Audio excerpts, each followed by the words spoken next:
Hello good morning दोस्तों। Hi hello. आप सबका स्वागत है मेरे channel UPSC net political science में। और आज सबको हैप्पी लोहड़ी की बहुत बहुत बधाई हो। सब अपने घरों में अच्छे से एंजॉय करो आज लोहड़ी का त्यौहार, और घर पे ही हमारी वीडियो देखो। तो दोस्तों, हम पॉलिटिकल से रिलेटेड सीरीज स्टार्ट की हुई है। इसमें हम पॉलिटिकल के रिलेटेड क्वेश्चन करेंगे जो हर कम्पिटिटिव एग्ज़ाम में क्वेश्चन ज़रूर आते हैं। तो दोस्तों चलो हम स्टार्ट करते हैं अपने क्वेश्चन। ज़्यादा टाइम वेस्ट नहीं करेंगे, हम अपने क्वेश्चन स्टार्ट करते हैं। पहला क्वेश्चन है दोस्तों, ईस्ट इंडिया कंपनी के व्यापारिक एवं राजनीतिक क्रियाकलापों को किस एक्ट के द्वारा पृथक किया गया था? यानी कौन सा जो कानून था उसके अकॉर्डिंग उनको अलग किया गया था? 1833 ईस्वी के चार्टर एक्ट के द्वारा, पिस्ट का इंडिया एक्ट के द्वारा, 1813 ईस्वी का चार्टर एक्ट या रेगुलेटिंग एक्ट? यानी कौन से एक्ट के द्वारा इसे अलग किया गया था? तो कुछ सेकंड का टाइम है दोस्तों, आप अपना गैस लगाओ कौन सा आएगा इसमें। ठीक है, जल्दी देखो आप कौन सा आएगा इसमें। तो दोस्तों इसमें आएगा पिट्स इंडिया का एक्ट आएगा। ठीक है, कौन सा आएगा? ये आएगा पिट्स का इंडिया एक्ट। सेकंड देखते हैं हम। सेकंड है, किस एक्ट के तहत अंग्रेजों को बिना अनुमति भारत आने और यहाँ पर भूमि खरीदने की आज्ञा प्राप्त हो गई थी? यानी कौन सा जो कानून था, कौन सा एक्ट, कौन सी ईस्वी में जो एक्ट बनाया गया था, इसमें अंग्रेजों को भारत में आकर भूमि खरीदने और वहाँ पर बिना वीजे के ही आने की अनुमति थी? ये हमें देखना है। 1853 ईस्वी का चार्टर एक्ट था, 1861 का अधिनियम था, 1813 ईस्वी का चार्टर एक्ट था, 1833 ईस्वी का चार्टर एक्ट था। तो ये आप देखो कौन सा आएगा इसमें, जल्दी से बताओ कौन बताता है, हम देखते हैं इसका कमेंट पहले आता है। चलो दोस्तों जल्दी से बताओ। तो मैं बता देती हूँ इसका अब, 1833 ईस्वी का चार्टर एक्ट इसका राइट आंसर है। आगे थर्ड क्वेश्चन देखते हैं हम। थर्ड क्वेश्चन हमारा है, 1813 ईस्वी के चार्टर एक्ट के बारे में निम्न में से कौन सा कथन असत्य है? यानी इनमें से कौन सा कथन है वो असत्य है? इसमें है, इस एक्ट में भारत में शिक्षा पर व्यय के लिए 3 लाख व्यय का प्रावधान किया गया था। जो 1813 के चार्टर में, क्या ये बात सत्य है? उपरोक्त सभी सत्य है। इस एक्ट के द्वारा ईसाई धर्म प्रचारकों को भारत में धर्म प्रचार के लिए आने की सुविधा प्रदान की गई थी। इस एक्ट के द्वारा कंपनी के व्यापारिक एकाधिकार को पूर्णतः समाप्त कर दिया गया था। तो हमें यहाँ पे राइट बात बतानी है, अभी कौन सी बात यहाँ पे राइट है? तो दोस्तों देखो आप यहाँ पे कौन सी राइट रहेगी। तो दोस्तों मैं बता देती हूँ यहाँ पे कौन सी बात हमारी सही।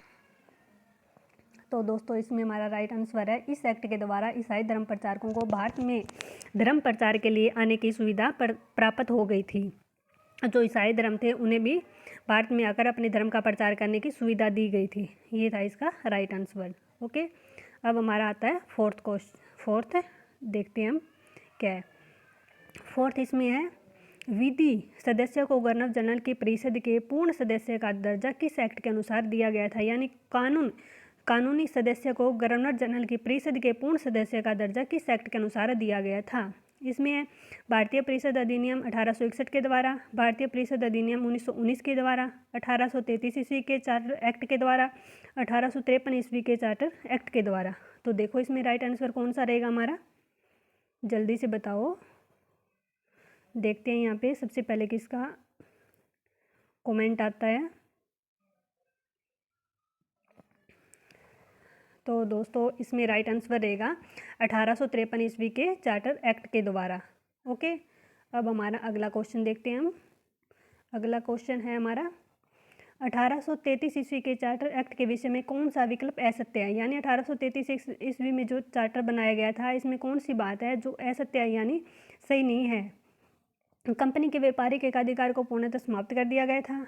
सेकंड है, बंगाल के गवर्नर जनरल को भारत का गवर्नर जनरल कहा गया था। थर्ड है, इसमें भारत में दास प्रथा को अवैध घोषित किया गया था। फोर्थ है, मद्रास और बम्बई को कानून बनाने की शक्ति प्रदान की गई थी।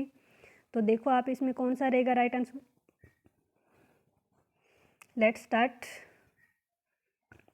तो दोस्तों इसमें राइट आंसर है, मद्रास और बम्बई को कानून बनाने की शक्ति प्रदान की गई थी। किसको प्रदान की गई थी? बम्बई और मद्रास को कानून बनाने की शक्ति प्रदान की गई थी। ठीक है, अगला क्वेश्चन है हमारा 6 नंबर। 6 बताता है कि रेगुलेटिंग एक्ट के अनुसार कलकत्ता में स्थापित उच्चतम न्यायालय का क्षेत्राधिकार था किसके पास था? मद्रास तक, मुंबई तक, सभी तक या बंगाल तक? क्या है? रेगुलेटिंग एक्ट के अनुसार कलकत्ता में स्थापित उच्चतम न्यायालय का क्षेत्राधिकार था, किसके पास था? मद्रास तक, बम्बई तक, सभी तक, बंगाल तक। तो लगाओ गैस, कौन सा रहेगा इसका आंसर? तो दोस्तों राइट आंसर रहेगा बंगाल तक। आगे देखते हैं हमारा सेवन्थ। ये सेवन्थ है हमारा 1833 ईस्वी के चार्टर एक्ट के समय भारत में गवर्नर जनरल कौन था? ये कहता है कि 1833 ईस्वी का जो चार्टर एक्ट के समय भारत का गवर्नर जनरल कौन था? ये फर्स्ट बताता है Lord Auckland, Lord Hastings, Lord William Bentinck, इनमें से कोई नहीं। तो दोस्तों इसमें बताओ कौन सा रहेगा हमारा 7 नंबर क्वेश्चन का राइट आंसर? जल्दी से बताओ आप, कौन सा रहेगा इसका राइट आंसर?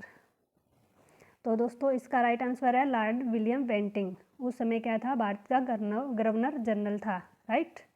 आगे हमारा 8 नंबर क्वेश्चन। 8 नंबर क्वेश्चन है कि भारत में कंपनी के कर्मचारियों की नियुक्ति के लिए जो प्रतियोगी परीक्षाओं की व्यवस्था किस एक्ट में की गई थी? जो आजकल हमारी प्रतियोगिता परीक्षा जो आरंभ की गई है, जिनकी जो परीक्षा में पास होगा वही क्या होगा? कर्मचारी बनेगा। यानी ये थी कौन सी कंपनी ने, यानी कौन सा जो चार्टर एक्ट था जिसके द्वारा इस जो प्रतियोगी परीक्षा की व्यवस्था की गई थी? तो हमें ये ध्यान रखना जरूरी है। इसमें से हमें अब देखना है भी कौन सा एक्ट था। 1852 ईस्वी का भारतीय परिषद एक्ट, 1853 ईस्वी का चार्टर एक्ट, 1811 ईस्वी का भारतीय परिषद एक्ट, 1833 ईस्वी का चार्टर एक्ट। तो दोस्तों लगाओ गैस, कौन सा आएगा इसमें राइट आंसर हमारा? जल्दी बताओ। देखते हैं किसका कमेंट सबसे पहले आता है यहाँ पे।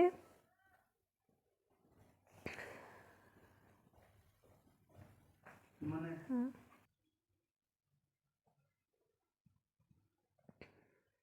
तो दोस्तों इसका राइट आंसर हमारा है 1853 ईस्वी का चार्टर एक्ट। अगला क्वेश्चन हम देखते हैं हमारा 9 नंबर कौन सा रहेगा। 9 नंबर क्वेश्चन है भारत में कंपनी के कर्मचारियों की नियुक्ति के लिए प्रतियोगी परीक्षा। ये हमारा वही क्वेश्चन दोबारा से रिपीट हो गया, तो हम ये क्वेश्चन अब नहीं करेंगे। आगे हमारा 10 नंबर क्वेश्चन। ये 1853 ईस्वी के चार्टर एक्ट में ईस्ट इंडिया कंपनी के निर्देशकों की संख्या 24 से घटाकर कितनी की गई? यानी ये बताता है कि जो 1853 ईस्वी में जो चार्टर बनाया गया था ईस्ट इंडिया कंपनी के द्वारा, उसमें जो पहले संख्या थी 24 से घटाकर कितनी कर दी गई थी? ये हमें देखना है 20, 16, 18, 15। तो दोस्तों बताओ इसमें कौन सा राइट आंसर आएगा? इसमें हमारा राइट आंसर रहेगा 18। 24 से घटाकर कितनी की गई थी? 18 कर दी गई थी। आगे हम देखते हैं 11 नंबर क्वेश्चन हमारा। ये कहता है कि बोर्ड ऑफ कंट्रोल की स्थापना की गई थी। यानी जो बोर्ड ऑफ कंट्रोल की स्थापना की गई थी कौन से एक्ट के द्वारा की गई थी? 1893 ईस्वी के चार्टर एक्ट से, 1784 ईस्वी के पिट्स इंडिया एक्ट से, 1881 ईस्वी के बंदोबस्त कानून से, 1773 ईस्वी के रेगुलेटिंग एक्ट के द्वारा। इसका राइट आंसर कौन सा रहेगा हमारा? जल्दी बताओ, देखते हैं कौन सा हमारा दोस्त सबसे पहले बताता है। कंपटीशन ज़बरदस्त रहेगा हमारा, तो देखते हैं कौन सा राइट आंसर हमारा यहाँ पे रहने वाला है। तो इसका राइट आंसर आएगा 1784 का पिट्स इंडिया एक्ट, 1784 ईस्वी का पिट्स इंडिया एक्ट से। ओके, अब हमारा आता है 12 नंबर। ठीक है, ये कहता है कि किस एक्ट के द्वारा ईस्ट इंडिया कंपनी को सर्वप्रथम ब्रिटिश संसद के अधीन लाया गया था? यानी कौन सा एक्ट था? पिट्स का इंडिया एक्ट था, चार्टर एक्ट 1833 था, चार्टर एक्ट 1793 था, 1773 ईस्वी का रेगुलेटिंग एक्ट था। किसके द्वारा यानी जो ईस्ट इंडिया कंपनी को सर्वप्रथम ब्रिटिश संसद के अधीन लाया गया था? यहाँ पे ये क्वेश्चन हमारा बताना है कौन सा था। इसमें राइट आंसर रहेगा हमारा भाई 1773 ईस्वी का रेगुलेटिंग एक्ट। तो चलो दोस्तों आगे देखते हैं मेरे कौन सा है हमारा 13 नंबर क्वेश्चन। आगे बताता है कि किस एक्ट को पारित कराने के मुद्दे पर ब्रिटेन में पहली और आखिरी बार किसी भारतीय मुद्दे पर ब्रिटिश सरकार का पतन हो गया था? इंपॉर्टेंट क्वेश्चन है। इसमें कहता है कि किस एक्ट को पारित कराने के मुद्दे पर ब्रिटेन में पहली और आखिरी बार किसी भारतीय मुद्दे पर ब्रिटेन सरकार का पतन हो गया था, यानी वहाँ की सरकार ही खत्म हो गई थी। ये था पिट्स का इंडिया एक्ट था, 1853 ईस्वी का चार्टर एक्ट था, भारतीय परिषद अधिनियम 1861 था और 1813 ईस्वी का चार्टर एक्ट था। इसमें पूछा गया है कि कौन सा था इसमें। तो दोस्तों इसमें है पिट्स का इंडिया एक्ट। राइट आंसर कौन सा है? पिट्स का इंडिया एक्ट। राइट। आगे देख लेते हैं हमारा 14। आगे हमारा 14 नंबर। भारत ये कहता है कि इंग्लैंड में भारतीय मामलों पर नियंत्रण के लिए भारत सचिव की नियुक्ति कब की गई थी? यानी इंग्लैंड में भारतीय मामलों पर नियंत्रण के लिए भारत सचिव की नियुक्ति कब की गई थी? 1858 ईस्वी में, 1861 ईस्वी में, 1859 ईस्वी में, 1860 ईस्वी में। तो इसका राइट आंसर बताओ कौन सा रहेगा दोस्तों। देखते हैं कौन सा दोस्त आज हमें पहले बताएगा।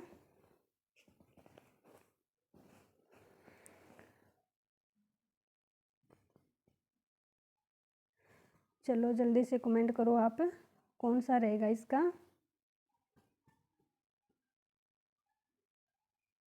देखते हैं किसका क्वेश्चन पहले आंसर सबसे पहले आता है।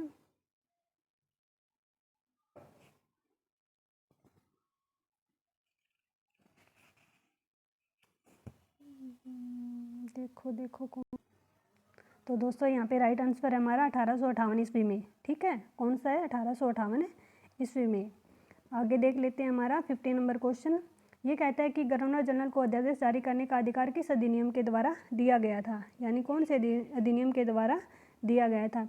1892 ईस्वी के, 1853 ईस्वी के, 1861 ईस्वी के और 1833 ईस्वी के। यानी कौन सा जो अध्यादेश जारी करने का अधिकार किस अधिनियम के द्वारा दिया गया था? 1892 ईस्वी के, 1853 ईस्वी के, 1861 ईस्वी के, 1833 ईस्वी के। तो दोस्तों इसका राइट आंसर हमारा रहने वाला है 1861। राइट। आगे देख लेते हैं हमारा 16 नंबर क्वेश्चन। ये कहता है कि भारत का शासन ब्रिटिश संसद के नियंत्रण में किस वर्ष आ गया था? यानी भारत जो शासन व्यवस्था थी वो अंग्रेजों ने अपने अधीन कब कर ली थी? 1860 में, 1859 में, 1858 में, 1861 में। इसका राइट आंसर कब रहेगा? देखो जल्दी बताओ कौन सा रहेगा इसका राइट आंसर। इसका राइट आंसर रहेगा 1858 ईस्वी में। कौन सा है? 1858 ईस्वी में। आगे देखते हैं हमारे 17 नंबर क्वेश्चन। ये कहते हैं कि भारतीय प्रतिनिधियों को कानून निर्माण करने की प्रक्रिया में पहली बार शामिल किया गया था। यानी भारतीयों को भी जो कानून निर्माण हो रहे थे उनमें कौन से वर्ष शामिल किया गया था? कौन सी मतलब जो एक्ट था उसके अकॉर्डिंग उन्हें शामिल किया गया था? 1862 ईस्वी में, 1817 ईस्वी में, 1880 ईस्वी में, 1809 ईस्वी में। तो इसका राइट आंसर बताओ कौन सा रहेगा? 1862, 1817, 1880, 1809 ईस्वी। राइट आंसर बताना है हमें यहाँ पे। तो इसका राइट आंसर रहेगा 1862 ईस्वी में। राइट। चलो दोस्तों आगे हम अपना क्वेश्चन देखते हैं 18 नंबर। 18 नंबर है 1853 ईस्वी के चार्टर अधिनियम में कंपनी का भारतीय प्रदेशों तथा राष्ट्रों पर नियंत्रण के लिए अधिकार को बढ़ाया गया था। कब बढ़ाया गया? हमेशा के लिए, अगले 10 वर्षों के लिए, अगले 20 वर्षों के लिए, उपरोक्त में से कोई नहीं। ये बताता है कि 1853 ईस्वी के चार्टर अधिनियम में कंपनियों का भारतीय प्रदेशों तथा राष्ट्रों के नियंत्रण के अधिकार को बढ़ाया गया था। हमेशा के लिए बढ़ा दिया गया था, अगले 10 वर्षों के लिए बढ़ा दिया गया था, अगले 20 वर्षों के लिए बढ़ा दिया गया था, उपरोक्त में से कोई नहीं, यानी नहीं बढ़ाया गया था। तो इसका राइट आंसर रहेगा उपरोक्त में से कोई नहीं, यानी बढ़ाया ही नहीं गया था अंग्रेजों के द्वारा। इंडिया का पूरा शोषण किया गया था अंग्रेजों के द्वारा। आगे हम देखते हैं हमारा 19 नंबर क्वेश्चन। 19 नंबर क्वेश्चन हमारा भारतीय परिषद अधिनियम 1919 में मुसलमानों को दिए गए पृथक निर्वाचन प्रणाली के अधिकार की मांग मुस्लिम प्रतिनिधियों ने किस नेतृत्व में की थी? यानी कौन सा उनका जो नेता था उसके अकॉर्डिंग उन्होंने क्या किया था? अपना अलग निर्वाचन की, हमारा चुनाव प्रणाली क्या हो, हम अलग से, मुसलमानों का चुनाव क्या होगा? अलग होगा। ये किसने कहा था? ये मौलाना मोहम्मद अली ने कहा था, नवाब सलीमुल्लाह खान ने कहा था, या आगा खान ने कहा था, या इनमें से कोई नहीं, यानी किसी ने नहीं कहा था। तो दोस्तों इसका राइट आंसर रहेगा आगा खां। ओके। आगे हम अपना 20 नंबर क्वेश्चन देख लेते हैं। ये है लॉर्ड कैनिंग ने पोर्टफोलियो प्रणाली कब प्रारंभ की थी? लॉर्ड कैनिंग ने पोर्टफोलियो प्रणाली कब प्रारंभ की थी? 1860 ईस्वी में, 1861 ईस्वी में, 1859 ईस्वी में, 1858 ईस्वी में। लॉर्ड कैनिंग ने पोर्टफोलियो प्रणाली कब प्रारंभ की थी? ये देखिए आप कब स्टार्ट की थी? ये की थी 1859 यानी 59 में। ओके। आगे हम 21 नंबर क्वेश्चन देख लेते हैं। 1892 ईस्वी के अधिनियम द्वारा भारत सरकार की विधि निर्मात्री संस्था के अतिरिक्त सदस्यों की संख्या 10 से बढ़ाकर कर दी गई थी। यानी 10 से बढ़ाकर कितनी कर दी गई थी? 16, 18, 12, 14। 1892 के अधिनियम द्वारा भारत सरकार की विधि निर्मात्री संस्था के अतिरिक्त सदस्यों की संख्या 10 से बढ़ाकर कितनी कर दी गई थी? 16, 18, 12, 14। इसका राइट आंसर क्या रहेगा? 16। ठीक है। आगे हमारा आता है 22 नंबर क्वेश्चन, वो देख लेते हैं। कानून निर्मात्री संस्था के सदस्यों को प्रश्न पूछने तथा बजट पर बहस करने का सीमित रूप से अधिकार किस अधिनियम द्वारा प्राप्त किया गया था? भारतीय परिषद अधिनियम 1892 द्वारा, भारतीय परिषद अधिनियम 1861 द्वारा, भारतीय परिषद अधिनियम 1909 द्वारा। या इनमें से कोई नहीं। इसका राइट आंसर क्या रहेगा हमारा 1892, 1861, 1909। तो इसका राइट आंसर बताना कौन सा रहेगा हमारा, जल्दी बताओ कौन सा रहेगा। इसका रहेगा 1892 द्वारा, भारतीय परिषद अधिनियम 1892 द्वारा, राइट। आगे आता है हमारा 23 नंबर क्वेश्चन। 23 नंबर क्वेश्चन हम देख लेते हैं। भारत में चुनाव पद्धति की शुरुआत किस अधिनियम द्वारा की गई थी? 1892 ईस्वी के, 1809 ईस्वी के, 1819 ईस्वी के। कौन सी 1892 ईस्वी के, 1809 ईस्वी के, 1819 ईस्वी के? कौन सी रहेगी ये हमें यहाँ पे देखना है, ठीक है। क्वेश्चन नंबर कितना है 23। ये रही थी 1892 ईस्वी में। कब रही थी? ये रही है हमारी 1892 ईस्वी में। अब हम देख लेते हैं 24 नंबर, राइट।